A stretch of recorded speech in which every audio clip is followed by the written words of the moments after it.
تو چنگیز خان اٹھا ہے کہ 610 میں، اور اس نے تباہی کا ایک ایسا ریلا اس کے ساتھ تھا، ہر چیز کو خس و خاشاک کی طرح بہا کر لے گی۔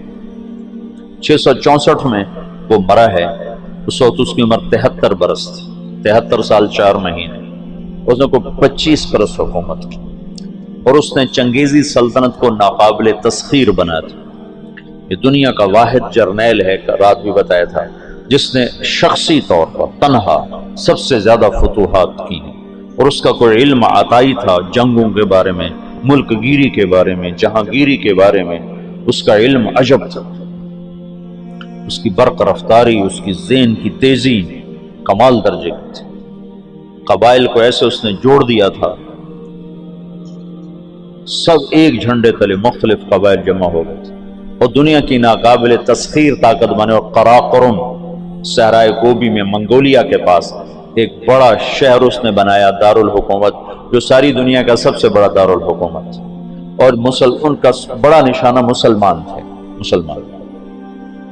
کہ مسلمانوں سے زیادتی ہوئی تھی، جس کے بدلے میں چنگیز خان نے ان پر حملہ کیا تھا۔ چنگیز خان کے مرنے پر اس کی سلطنت، اس کے 4 بیٹے تھے۔ بڑا جوجی تھا، جوجی کے بارے میں اسے شک تھا کہ یہ میرا بیٹا نہیں، کہ اس کی جب یہ چھوٹا سردار تھا تو اس نے بڑی شکستیں کھائیں، حتیٰ کہ اس کی بیوی اغوا ہو گئی۔ جب وہ واپس آئی تو حاملہ تھی، لیکن اس نے بورتائی خاتون اس کا نام تھا، اس نے ہمیشہ اس کو عزت دی اور اس بیٹے کو اپنا ہی بیٹا سمجھا، اس کا نام جوجی۔ 3 بیٹے اس کے سامنے پیدا ہوئے، اغدائی، چغتائی اور طولوئی۔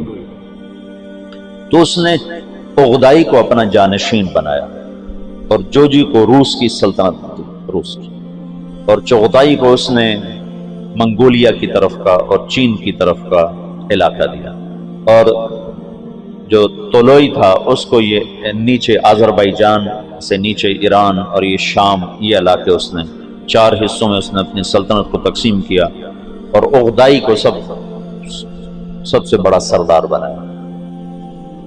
اغدائی کے دور میں فتوحات کا رخ مسلمانوں سے ہٹ کے یورپ کی طرف چلا گیا، تو ان کا ایک سالار تھا سوگدائی بہادر سوگدائی، وہ پولینڈ تک پہنچا، پولینڈ تک، لیکن اس میں کوئی ایسی سلطنتیں تھیں نہیں، ایسی چرواہے سے بیچارے غریب لوگ، تو وہ پولینڈ تک اس نے چنگیزی سلطنت کو پھیلا دیا۔ اب یہ وہ ہاتھی ہے جس کے سامنے ساری دنیا کے بادشاہ چیونٹی اور چوہے کی طرح، انہیں میدان جنگ میں ہرانے کی کوئی شکل نہیں۔ تو اسلام کی شکل یوں تھا کہ اب بجھا، لیکن اللہ نے دین کو باقی رکھنا ہے تو انسانوں کو بھی باقی رکھنا ہے جو مسلمان کہلائیں۔ جب اغدائی مرا ہے تو اس کا بیٹا تھا قیوق، وہ حکمران بنا، وہ بہت رحم دل تھا، اس نے جنگیں روک دیں اور مسلمانوں کو اپنی سلطنت میں شامل کیا، تو اس کی وجہ سے ساری تاتاری سلطنتوں میں مسلمانوں کے بارے میں نرم گوشہ پیدا ہو۔ اب نامعلوم تاریخ کے گمنام سپاہی ہیں جو اتنے غیر معلوم ہیں، اتنے نامعلوم ہیں کہ کسی تاریخ میں ان کا نام تک درج نہیں، ان کی جگہ درج نہیں، جنہوں نے تاتاریوں کو دعوت دینا شروع کی۔ خونخوار قوم ہے، اور تاتاری غریب مسلمانوں کی دعوت سے اسلام قبول کرنا شروع ہو گیا۔ یہ تاریخ کا حیرت ناک واقعہ ہے۔ غیر مسلم مورخین بھی اور مسلم مورخین بھی جب یہاں پہنچتے ہیں تو وہ حیران ہوتے ہیں کہ کیسے ایک فاتح قوم نے مفتوح قوم کا مذہب کیسے قبول کر لیا۔ ہندوستان میں کوئی عیسائی نہیں تھا، آج کروڑوں ہیں، کہاں سے آئے؟ انگریزوں نے دعوت۔ اندلس سے سارے مسلمان مٹ گئے، سب عیسائی ہو گئے، کیسے؟ طاقت عیسائیوں کے ہاتھ میں۔ تو یہ ایک عجب واقعہ ہو رہا ہے کہ طاقت جن کے ہاتھ میں ہے وہ اسلام کے سب سے بڑے دشمن ہیں، اور اسلام اور مسلمان ان کے لیے سب سے مبغوض چیز ہے، اور پھر وہ انہی کا کلمہ پڑھتے جا رہے ہیں۔ یہ 7ویں صدی میں ہو چکا ہے۔ آج کا چنگیز کسی اور شکل میں ہے، کسی اور نام کے ساتھ ہے۔ آج کا ہلاکو کسی اور شکل میں ہے، کسی اور نام کے ساتھ ہے، لیکن آج بھی وہی ہوگا جو 7ویں صدی میں ہو چکا ہے۔ ہم ان کو سیاسی میدان میں، جنگی میدان میں شکست نہیں دے سکتے۔ تو وہ سائنس ٹیکنالوجی میں وہاں پہنچ چکے ہیں جہاں ہم اور جنم لے کر بھی نہیں پہنچ سکتے، لیکن ایک راستہ ہمارے پاس پڑا ہے، ہم ان کو دعوت دیں۔ اس وقت فرانس میں اوسط 5 سے 6 گورے روزانہ مسلمان ہو رہے ہیں، اوسطاً 5 سے 6 گورے روزانہ مسلمان، اور فرانس یورپ میں سب سے زیادہ اسلام قبول کرنے والا ملک بن چکا ہے، اور اس کے بعد اٹلی سب سے زیادہ تیزی کے ساتھ اسلام میں آ رہا ہے، تو پوری دنیا میں امریکہ میں سب سے زیادہ اسلام پھیل رہا ہے۔ دعوت ایسی چیز ہے جو چیونٹی سے ہاتھی کو مروا دیتی۔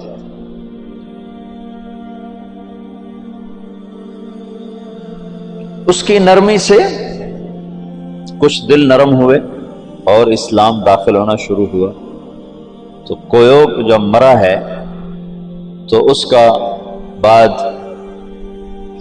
طولوئی کے 4 بیٹے تھے، ایک قبلائی خان، ایک منگو خان، ایک بوکا خان اور ایک ہلاکو خان۔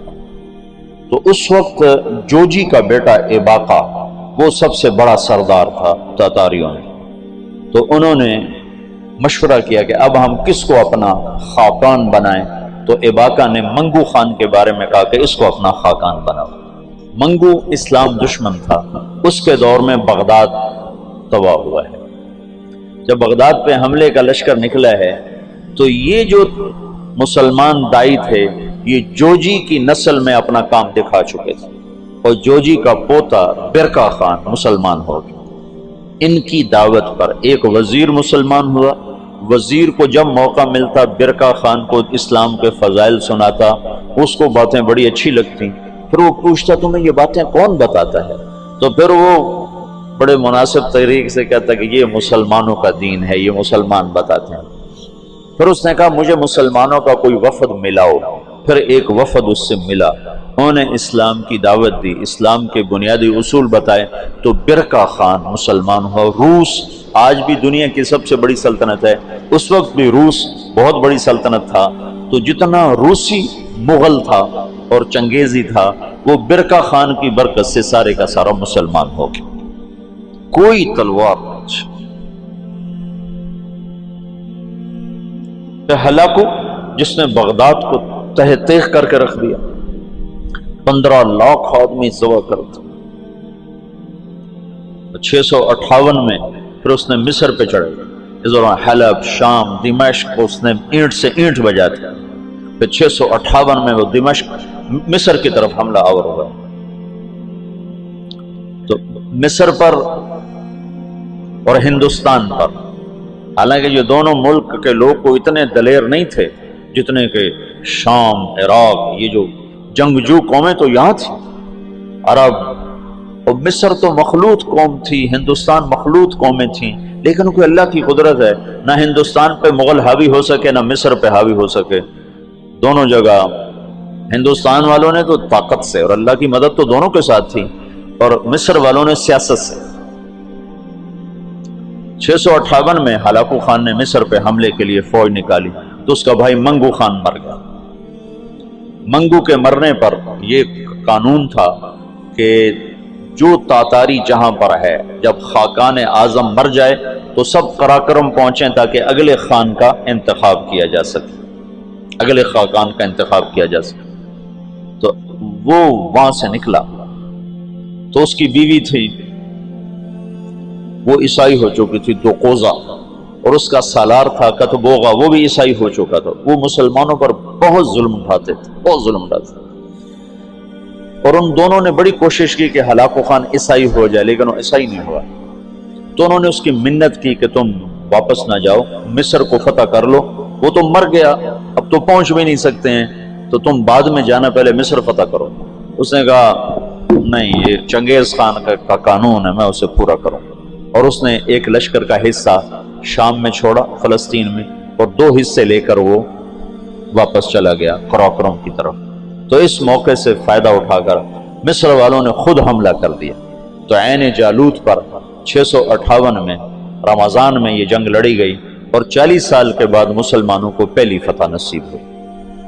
اور اس میں قطبوغا گرفتار ہوا، تو وہاں مصر میں اس کو ٹکڑے ٹکڑے کر کے ختم کیا گیا، پر وہ ایسا کم وقت تھا کہ بوٹی بوٹی ہو گئے، پر اس نے سی نہیں کی، اف نہیں کی۔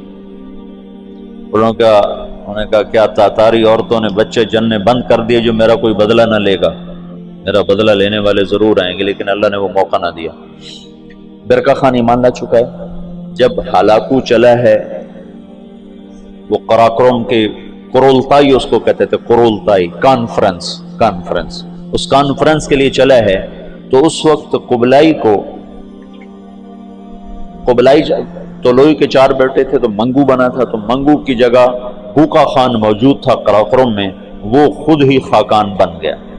تو قبلائی کو پتہ چلا، تو وہ پھر فوج لے کر آیا، اور اس نے اپنے بھائی کے ساتھ پہلی دفعہ تاتاری آپس میں لڑنا شروع ہوئے، اور ان کی ہیبت میں کمی آئی، اور قبلائی خان نے بوقا کو شکست دی اور قراقرم پہ قبضہ کیا۔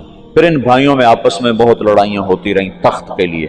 آخر میں قبلائی خان غالب آیا، اور اس نے اپنے بھائی کو قید کر لیا، پھر قید میں وہ مر گیا بوقا، اور اس نے قراقرم کی بجائے چین کو اپنا دارالحکومت بنایا، چین فتح کیا اور چین کو اپنا دارالسلطنت بنایا۔ جب ان جنگوں سے فارغ ہوئے تو ہلاکو خان نے حملہ کیا مصر پر، تو برقع خان کو خط لکھا رکن الدین بیبرس نے کہ تم ہماری مدد کرو، تم بھی مسلمان ہو، ہم بھی مسلمان۔ تو پھر برقع خان نے ہلاکو کو خط لکھا کہ تم مسلمانوں پہ حملہ نہ کرو، ورنہ میں تم پہ حملہ کروں گا۔ تو ہلاکو نے اسے خط لکھا کہ تم نے چنگیز کا قانون نہیں پڑھا کہ تاتاری آپس میں نہیں ٹکرایا کرتے؟ تو اس نے اس کو جواب دیا کہ وہ بھی کافر تھا، تو بھی کافر ہے، تو حملہ کرے گا میں تیرے پر حملہ کروں گا۔ جب وہ مصر پہ حملہ آور ہوا تو برقع خان ہلاکو پہ حملہ آور ہوا، تو اس نے ہلاکو کو شکست دی، اور مصر اس تسلط سے نکل گیا۔